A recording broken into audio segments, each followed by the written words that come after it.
La Turquie, terre d'accueil pour près de 2 millions de réfugiés, la plupart originaires de Syrie. Voici le camp d'Onjupinar, dont la ville de Kilis, près de la frontière syrienne. Baptisé la Petite Syrie, ce camp a ouvert en 2011. Il accueille aujourd'hui près de 13 000 personnes, en majorité syriennes.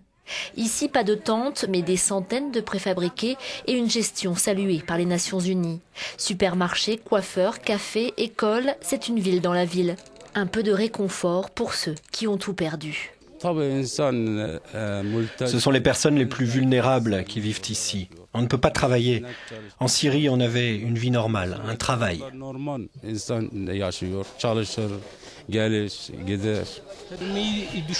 Pensez-vous rentrer un jour? Votre pays ne vous manque-t-il pas? Moi, je ne veux pas revenir en arrière. Même s'il y a peu de perspectives dans ce camp, mieux vaut rester ici que de risquer sa vie en Syrie.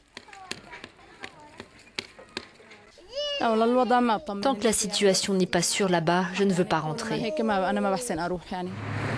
Trop de réfugiés, pas assez de camps. Selon des associations turques, il serait plus d'1 million dispersés sur le territoire qui tentent de survivre.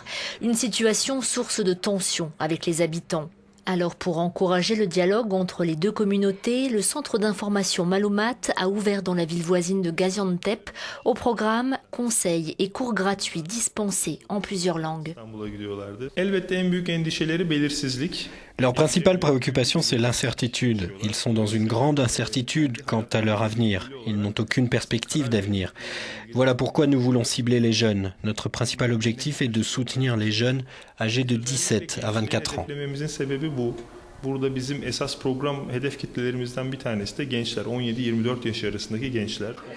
Certains sont là depuis près de 3 ans. Une présence qui a un coût.